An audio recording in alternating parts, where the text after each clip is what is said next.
네, 여러분 안녕하세요. 인지심리학자 이국희 교수입니다. 오늘은 갈고 닦아야 내 지식이 된다. 정교화, 인지심리학적 음미하기 이런 제목의 이야기를 드리겠습니다. 공교육, 그러니까 뭐 초중고 의무교육이죠. 예, 이런 공교육, 의무교육은 학생들에게 무엇을 남길까요? 더 정확하게는 공교육을 받은 학생들에게 공부가 뭐냐? 아주 철학적이고 본질적인 질문이죠. 예, 이런 질문을 하면은 그 학생들이 뭘 떠올릴까요? 이렇게 또 공교육을 받은 이후에 생활을 하는 대학생들, 성인들에게 공교육하면 뭐가 떠올라요? 공부가 뭐예요? 그럼 뭐가 떠올라요? 이렇게 물어보면은 뭐라고 대답할까요? 뭐 지나친 단순하다 이렇게 비난받을지도 모르지만 솔직히 저는 이 두 가지를 제일 많이 들었고요. 저도 이거 두 가지밖에 안 떠올라요. 뭐냐? 시험하고 정답 짓기입니다. 정답 고르기. 시험. 학생들은 공부라고 하면은 시험을 생각해요. 대학에 와서, 심지어 대학에 와서도 이렇게 생각합니다. 시험에서 정답 찍는 법을 배우는 거, 이게 공부라고 생각해요. 시험 잘 보는 법. 결국에 정답 찍는 법 배우는 거죠. 그리고 학교에서보다 학원에서 배우는 것이 더 많다고 여겨요. 그래서 학원에서 정답 찍는 법을 학교보다 더 잘 가르쳐 준다는 거죠. 학교 무용론 이런 걸 말하는 학부모와 학생들도 있습니다. 근데 이렇게 학교 무용론을 말하는 학부모나 학생들을 만나면은 이런 생각이 더 강해요. 그러니까 시험이나 정답 짓기가 곧 공부다 이런 생각이 굉장히 강합니다. 그리고 요즘에는 학교에서도 시험에 나오는 거 위주, 결국에 국영수죠. 좀 더하면 국영수 사과. 이거 외에는 가르치는 것을 좀 꺼려하는 것 같기도 해요. 예. 사실 학교가 그러면 학원하고 뭐가 달라요? 똑같은. 그러니까 학원 강사들 중에 정답 짓기를 더 체계적으로 잘 가르치는 사람이 있으면은 학생들이나 학부모는 뭐 학교가 도대체 무슨 소용이야? 학원에서 다 배우면 되는데. 뭐 이런 식으로 하는 거야. 학원에서 다 배우고 학교는 그냥 그 지식을 확인하는 장소. 그러니까 학교가 차별화되기 위해서는요.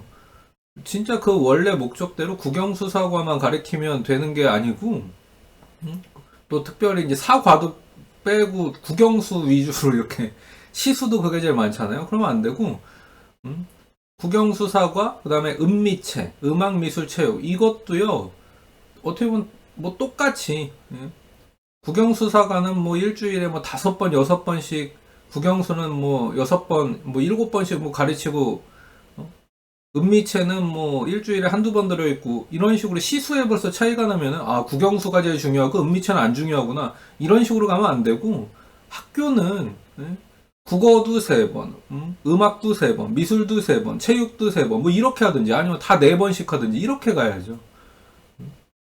아유 아주 그냥 예?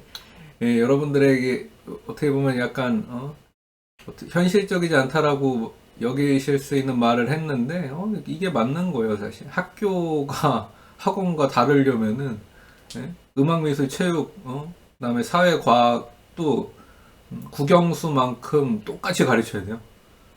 같은 시수로. 그래야 학생들이 느끼기에 아 그래 음악미술 체육도 국어 국영수만큼 중요한 거구나. 역시 직업에는 귀천이 없구나. 그래야 이런 생각 가지게 되지 않겠어요? 너무 당연하잖아요.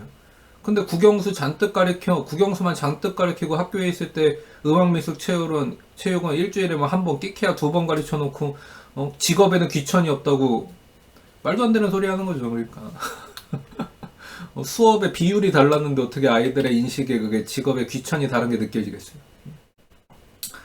그러면서 이제 학교에서 시험 정답 짚는 법을 제대로 가르쳐 줘야 될 텐데 그렇지 않다며 비난합니다. 그러니까 학교는 학교의 역할을 못 하고 있다는 거예요. 도대체 학교가 그러면 얼마나 더 정답 짚기를 잘 가르쳐야 되는 겁니까? 이게 학교의 목적이에요? 아니거든요. 그러니까 사실 공부는 어떤 지식과 기술을 내 것으로 만들기 위해서 하는 게 공부잖아요. 시험 문제 정답 찍는 게 아니고. 또 어떤 지식과 기술을 완전히 내 것으로 만드는 게 공부 아니겠습니까? 정답 짓기와는 무관합니다. 그리고 국영수만 공부가 아니잖아요. 이거 시험만 잘 보는 공부가 아니잖아요. 미술, 음악, 체육과 같은 것에서도 그 지식과 기술이 있는데 그 지식을 내 것으로 만들기 위해서 하는 게 공부입니다. 완전히 내 것으로 만드는 게 공부예요. 그리고 이런 지식은 변하고 기술도 진보합니다. 지속적인 업데이트와 융합과 통합이 이루어지는 살아있는 생명체 같은 게 공부죠. 근데 초등학교 6년, 중학교 3년, 고등학교 3년 이렇게 12년간의 공교육이 남기는 것이 고작 시험과 정답 찍기라니 아쉬워요 너무. 그리고 정답 찍기를 잘하는 사람이 대학 갑니다. 네? 대학은 정답 찍기를 잘하는 사람을 정작 요즘에는 이제 인재라고 보지 않아요. 문제 해결을 오히려 잘 못하는 거고 이 시대에 뒤처진 사람이라고 보는 거죠. 그냥 창의성 얘기가 그냥 나오는 게 아니잖아요. 근데 결국에는 정답 찍기 잘하는 사람이 대학 잘 가요. 소위 말하는 상위권 대학이라는 곳에 갑니다. 정답 찍기 잘하는 사람들이 상위권에 있어요. 그 사람들이 그러면 이 우리의 인생사, 뭐 100년 사는 이 인생사 전반에서 다 상위권이냐? 그건 아니거든요. 그리고 정답 찍기 잘하는 사람이 공무원이 됩니다. 희한하죠. 근데 공무원 돼서 하는 일이 정답 찍기일까? 그런 일을 할까? 정답 찍기 잘하는 사람이 회사에 가요. 그리고 이제 알게 되죠. 이들이 찍은 정답과 이들이 정작 그 일을 하면서 해결해야 되는 실제 문제들은 너무 달라요. 이 사람들이 직면하게 된 인생의 현실과 이들이 풀어온 문제의 정답은 너무 달라요.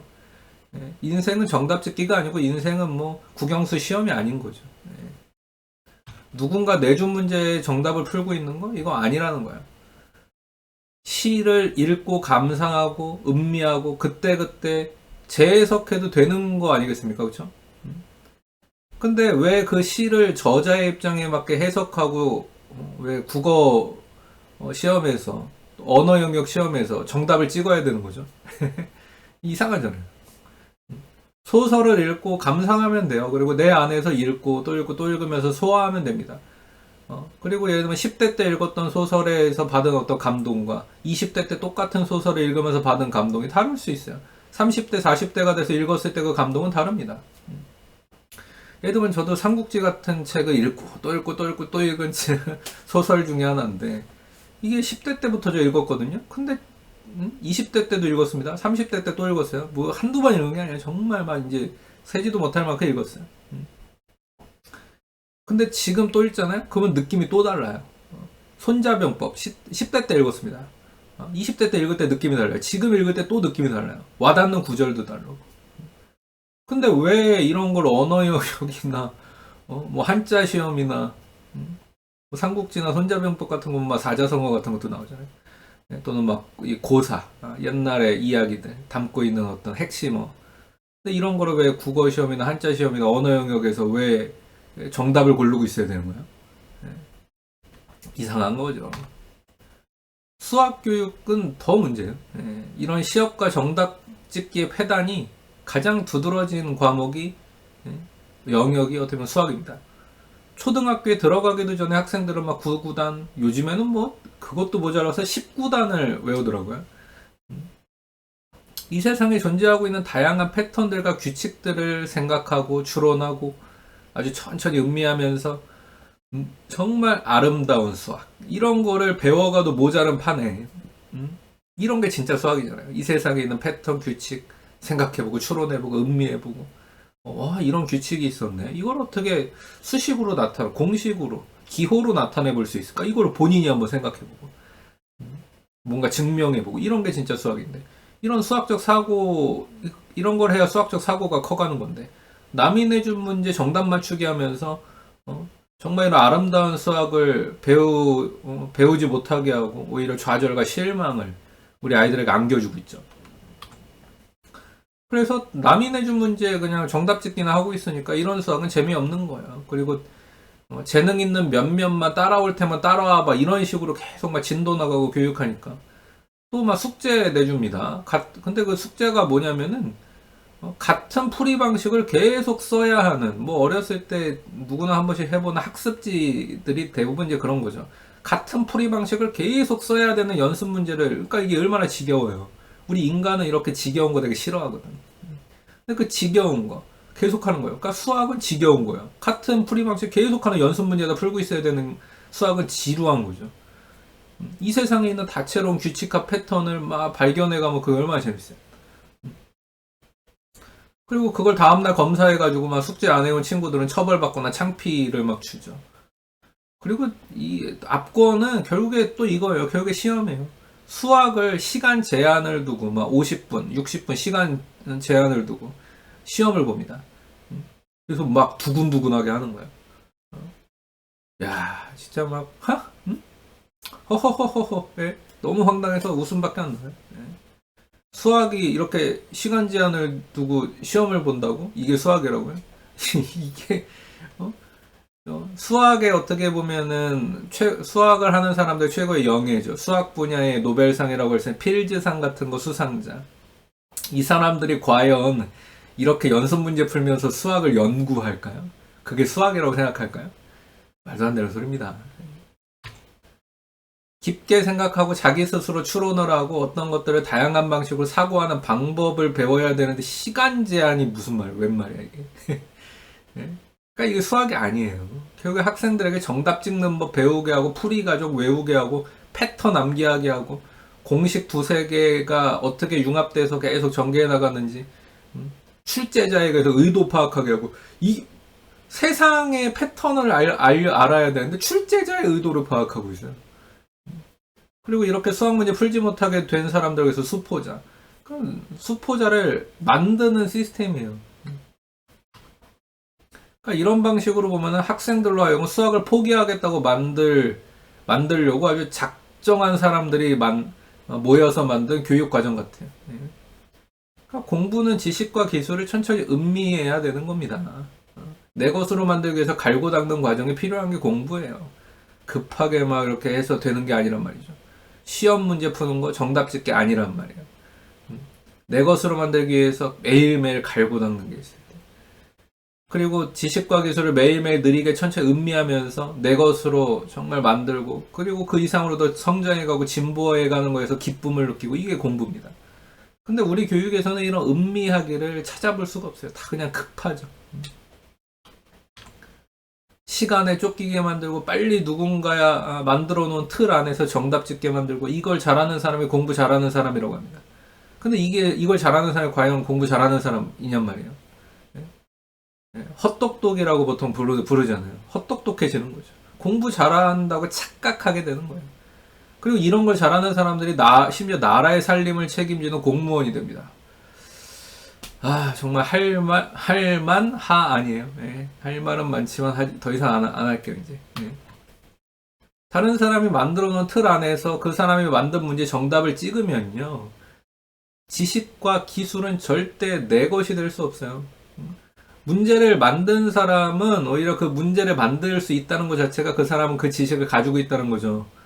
근데 그거 남이 내준 문제 풀고만 있는 사람은 그게 자기 지식이 아니에요. 그 틀을 만든 사람은 오히려 그 지식이 있다고 볼 수 있겠지만 그 틀 안에 있는 사람은 그 지식이 없는 겁니다.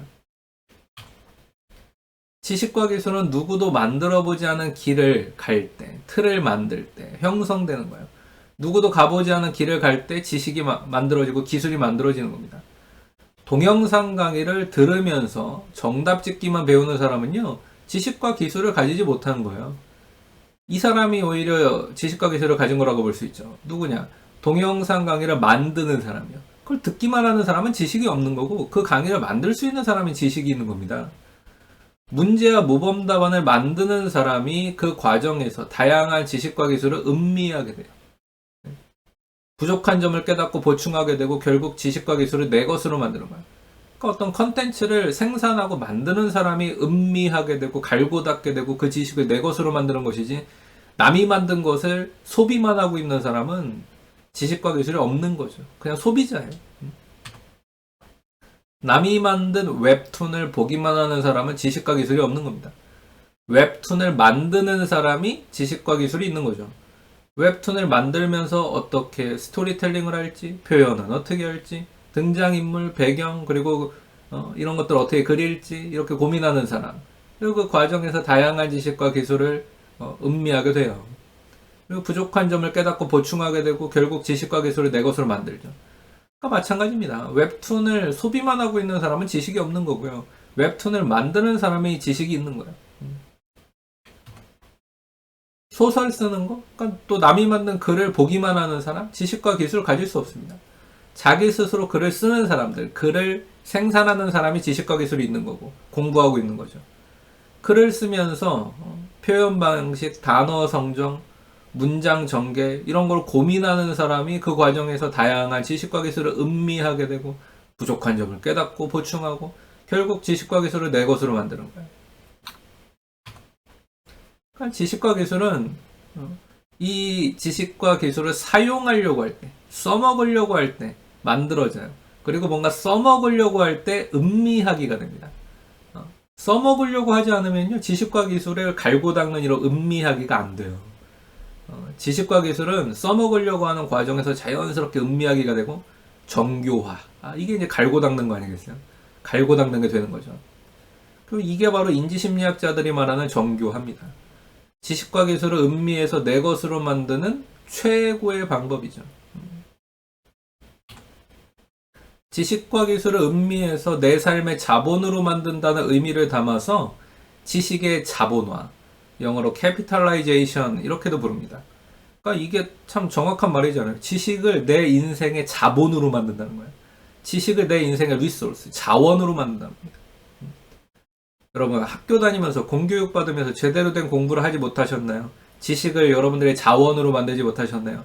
지식을 자본화시키지 못하셨나요? 늦지 않았어요. 예. 다시 시작하세요. 제대로 된 공부를 하십시오. 지식과 기술을 사용하려고 하면서 써먹어 보면서 그 과정에서 자연스럽게 천천히 음미하는 공부, 갈고 닦는 공부, 이걸 해야 됩니다. 이렇게 할 때 지식은 당신의 것, 여러분의 것이 될 거예요. 사용하면서 갈고 닦지 않으면 지식이 되지 않습니다. 사용하면서 갈고 닦아야만이 내 지식이 됩니다. 네, 오늘은 이렇게 인지심리학적 정교화에 대해서 살펴봤습니다. 지금까지 인지심리학자 이국희 교수였습니다. 다음 시간에 뵐게요. 감사합니다.